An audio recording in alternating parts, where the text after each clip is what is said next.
Top quality और consistent performance के लिए सिर्फ सिल्वर पंप नाम याद रखना। ಬನ್ನಿ ಇಕ್ಬಾಲ್ ಇದಕ್ಕೆ ಸಂಬಂಧಪಟ್ಟಂಗೆ ಹೇಳಿರುವಂಥ ಮಾತು ಜೊತೆಗೆ ಏನಂದ್ರೆ ಅದಕ್ಕೆ ಸಂಬಂಧಪಟ್ಟಂಗೆ ಮಹದೇವಪ್ಪ ಹೇಳಿರುವಂಥದ್ದು ನೋಡೋಣ. ಹೋದ ಮಾತಿಗೆ ನಾವು ಯಾವತ್ತೂ ಕೂಡ ನಾವು ನಂಬಿಕೆ ಇಟ್ಟಿಲ್ಲ. ಇದು ಹೈಕಮಾಂಡ್ ಗಮನದಲ್ಲಿದೆ. ಹೈಕಮಾಂಡು ಸೂಕ್ತವಾದ ಸಮಯದಲ್ಲಿ ಸೂಕ್ತವಾದ ತೀರ್ಮಾನವನ್ನು ತಗೊಂಡು ಅವ್ರಿಗೆ ಅವಕಾಶ ಮಾಡಿಕೊಡ್ತಾರೆ ಅಂತ ಒಂದು ವಿಶ್ವಾಸ ನಂಬಿಕೆ ನಮ್ಮಲ್ಲಿದೆ. ಅಂದರೆ ಈ ವರ್ಷದಲ್ಲೇ ಆಗ್ಬೋದಾ ಸರ್? ಹೌದು, ಹೇಳ್ತೀನಲ್ಲ, ಈಗೇನು ಇವ್ರು ಕ್ರಾಂತಿಗೆ ಡೇಟ್ ಕೊಡ್ತಾರಲ್ಲ ಅದೇ ಹೇಳ್ತಾ ಇದ್ದೀರಿ ಎಲ್ಲರೂ. ಇನ್ನೊಂದು 2-3 ತಿಂಗಳಲ್ಲಿ ಎಲ್ಲವೂ ಕೂಡ ಒಂದು ತೀರ್ಮಾನಕ್ಕೆ ಬರ್ತದೆ. ಅದನ್ನೇ ಹೇಳ್ತಾ ಇದ್ದೀನಲ್ಲ. ನಾನು ಸುತ್ತಿ ಬಳಸಿ ಏನು ಮಾತಾಡ್ತಾ ಇಲ್ವಲ್ಲ. ನಾನು ಸುತ್ತಿ ಬಳಸಿ ಏನು ಮಾತಾಡ್ದೆ, ನಾನು ನೇರವಾಗಿ ಮಾತಾಡ್ತಾ ಇದ್ದೀನಿ. ನನ್ನ ಕಾನ್ಫಿಡೆನ್ಸು ಸಂಪೂರ್ಣವಾಗಿ 5 ವರ್ಷ ಕಾಂಗ್ರೆಸ್ ಸರ್ಕಾರ ಕರ್ನಾಟಕದಲ್ಲಿ ಇರುತ್ತೆ. ಸಿದ್ದರಾಮಯ್ಯವರು ಮುಖ್ಯಮಂತ್ರಿ ಆಗಿದ್ದಾರೆ, ಮುಖ್ಯಮಂತ್ರಿಯಾಗಿ ಮುಂದುವರಿಯುತ್ತಾರೆ.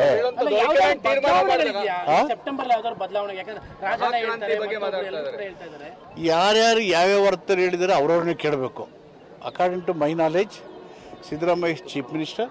ಮೊದಲಿಂದನೂ ಕೂಡ ಸರ್ಕಾರ ಬಂದಾಗಿಂದನೂ ಕೂಡ ಸಿದ್ದರಾಮಯ್ಯ ಅವರಿಗೆ ಹೈಕಮಾಂಡ್ ಬೆಂಬಲ ಕೊಟ್ಟಿದೆ, ಮುಂದೆನೂ ಕೂಡ ಬೆಂಬಲ ಕೊಡುತ್ತೆ. ಶಾಸಕರು ಕೂಡ ಅವ್ರ ಪರವಾಗಿದ್ದಾರೆ. ಹಾಗಾಗಿ ಮತ್ತೆ ಹೈಕಮಾಂಡು ಕೂಡ ಬದಲಾವಣೆ ಮಾಡ್ತೀವಿ ಅಂತ ಕೂಡ ಏನು ಹೇಳಿಲ್ಲ. ಎಸ್ ಪ್ರಸನ್ನ, ಈ 3 ಜನ ನಾಯಕರ ಸ್ಟೇಟ್ಮೆಂಟನ್ನು ನಾವು ನೋಡಿದ್ವಿ. ಇಕ್ಬಾಲ್ ಯಾವ ರೀತಿ ಏನು ಹೇಳಿದ್ರು ಎತ್ತ ಅಂತ, ಜೊತೆಗೆ ಡಾಕ್ಟರ್ ಮಹದೇವಪ್ಪ ಯಾವ ಸಂಗತಿಗಳು ಅಂದರೆ ಈ ನಾಯಕರುಗಳು ಬರ್ತಾ ಇದ್ದಾರೆ. ಈ ನಾಯಕರುಗಳ ಬಗ್ಗೆ ಏನಾದರೂ ಸ್ವಲ್ಪ ಅಂಜಿಕೆ, ಸ್ವಲ್ಪ ಹೆದರಿಕೆ ಅಥವಾ ಏನಾದರೂ ಹೇಳಿದ್ರೆ ಅವರಿಗೆ ಆಗುವಂಥ ಮುಜುಗರಗಳು ಈ ಯಾವುದೂ ನಾಯಕರಿಗಿಲ್ಲ. ಹಾಗಾದರೆ ಇದು ತುಂಬ ಸ್ಪಷ್ಟ. ನೀವು ಬರ್ತಿರೋ ಸಂದರ್ಭದಲ್ಲೂ ಕೂಡ ನಾವು ಹಿಂಗೆ ಹೇಳ್ತೀವಿ, ನೀವು ಎದ್ದು ಹೋದ್ಮೇಲೂ ಕೂಡ ನಾವು ಇದೇ ಮಾತನ್ನು ಹೇಳ್ತೀವಿ ಅನ್ನುವಂಥ ಧೋರಣೆ ಇದು. ಇದನ್ನ ಹೆಂಗೆ ಸರಿ ಮಾಡ್ತಾರೆ ಅಂತ, ಯಾಕಂದರೆ ಅವ್ರ ಮೇಲೆ ಗುರುತರವಾದಂಥ ಆರೋಪಗಳಿದೆ. ಅವ್ರನ್ನೇ ಬದಲಾಯಿಸಿಬಿಡಿ ಉಸ್ತುವಾರಿನ ಅನ್ನುವಂಥ ಮಾತುಗಳು ಕೇಳಿಬರ್ತಾ ಇದೆ. ಇಂಥ ಸಂದರ್ಭದಲ್ಲಿ ಅಂಥ ನಾಯಕರನ್ನೇ ಕೂಡಿಸ್ಕೊಂಡು ಈ ನಾಯಕರು ಎಷ್ಟರ ಮಟ್ಟಿಗೆ ಚರ್ಚೆ ಮಾಡ್ತಾರೆ, ಎಷ್ಟರ ಮಟ್ಟಿಗೆ ಮದ್ದರಿತಾರೆ ಅಂತ. ರಂಗನಾಥ್, ಈ ಒಂದು ಪ್ರಶ್ನೆ ನಿರಂತರವಾಗಿ ಕಾಂಗ್ರೆಸ್ ಸರ್ಕಾರ ಬಂದ ದಿನದಿಂದಲೂ ಕೂಡ ಕಾಡ್ತಾ ಇದೆ ಮತ್ತು ಈ ವಿಚಾರಕ್ಕೋಸ್ಕರವೇ ಕಾಂಗ್ರೆಸ್ ಒಂದು ರೀತಿಯಲ್ಲಿ ಇಬ್ಬಾಗ ಆದಂತೆಯೂ ಕೂಡ ಕಂಡು ಬರ್ತಾ ಇದೆ. DK ಶಿವಕುಮಾರ್ ಅವರ ಬೆಂಬಲಿಗರು ಒಂದು ಕಡೆ, ಸಿದ್ದರಾಮಯ್ಯನವರ ಆಪ್ತರು ಮತ್ತು ಬೆಂಬಲಿಗರು ಇನ್ನೊಂದು ಕಡೆ. ಈ ನಾಯಕರ ಹೇಳಿಕೆಗಳಿಂದಾಗಿಯೇ ಗೊಂದಲಗಳು ಪದೇ ಪದೇ ಕ್ರಿಯೇಟ್ ಆಗ್ತಿದ್ದಾವೆ. ಇದು 2 ತಿಂಗಳು ಸುಮ್ಮನಾಗಿರ್ತಾರೆ, ಮತ್ತೆ 3 ತಿಂಗಳು ಮತ್ತೆ ಈ ರೀತಿಯ ಮಾತುಗಳ ಮೂಲಕ ಎಲ್ಲರನ್ನೂ ಕೂಡ ಬಡಿದೆಬ್ಬಿಸುವಂತ ಕೆಲಸವನ್ನ ಆಯಾಯ ನಾಯಕರೇ ಮಾಡ್ತಿದ್ದಾರೆ. ಆದ್ರೆ ಇದು ಕೇವಲ ಸುರ್ಜೇವಾಲಾ ಅವರ ಮಟ್ಟದಲ್ಲಿ ಬಗೆಹರಿಯುವಂತಹ ಯಾವ ರೀತಿಯ ಲಕ್ಷಣಗಳು ಕೂಡ ಕಂಡು ಬರ್ತಾ ಇಲ್ಲ.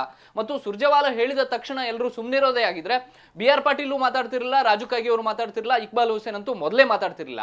ಆದ್ರೆ ಅವರೆಲ್ಲರನ್ನೂ ಕೂಡ ಮೀರಿ ಈ ನಾಯಕರು ಬೆಳವಣಿಗೆಗಳನ್ನ ತೆಗೆದುಕೊಂಡು ಹೋಗೋದಕ್ಕೆ ಮುಂದಾಗ್ತಾ ಇರುವಂತ ಕಂಡು ಬರ್ತಾ ಇದೆ. ರಾಜಣ್ಣ ಹೇಳಿದ ಬಳಿಕವಂತೂ, ಸೆಪ್ಟೆಂಬರ್ ಕ್ರಾಂತಿ ಅನ್ನುವಂತ ಮಾತನ್ನ ಹೇಳಿದ ಬಳಿಕವಂತೂ DK ಶಿವಕುಮಾರ್ ಅವರ ಬೆಂಬಲಿಗರು ಅತ್ಯಂತ ಕಾನ್ಫಿಡೆನ್ಸ್ ಇಂದ ಈ ರೀತಿಯ ಮಾತುಗಳಿಗೆ ಹೆಚ್ಚಿನ ಪುಷ್ಟಿಯನ್ನ ಕೊಡ್ತಿದ್ದಾರೆ. ಇವತ್ತು ಬರ್ತಾ ಇರುವಂತಹ ಸುರ್ಜೇವಾಲಾ ಅವರು 1-to-1 ಚರ್ಚೆಯ ವೇಳೆ ಒಂದಷ್ಟು ವಾರ್ನಿಂಗ್ ಅನ್ನ ಕೊಡಬಹುದು.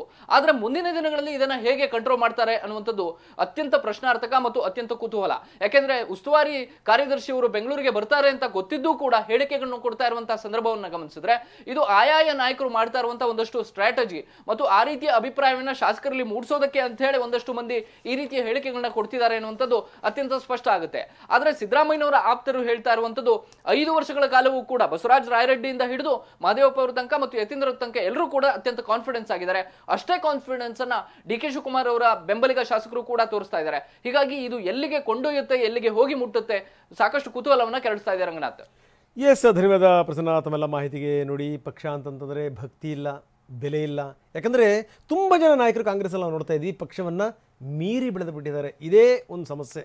ಹೀಗಾಗಿ ಏನು ಅಂದರೆ ಬಾಯಿಗೆ ಬಂದಂಗೆ ಸ್ಟೇಟ್ಮೆಂಟ್ ಕೊಡ್ತಾರೆ. ನೋಡೋಣ ಎಷ್ಟರ ಮಟ್ಟಿಗೆ ಎಲ್ಲ ನಾಯಕರುಗಳು ಸೇರಿಕೊಂಡು ಇದಕ್ಕೆ ಸಂಬಂಧಪಟ್ಟಂಗೆ ಏನಾದರೂ ಒಂದು ಪರಿಹಾರ ಹುಡುಕ್ತಾರೇನೋ ನೋಡೋಣ.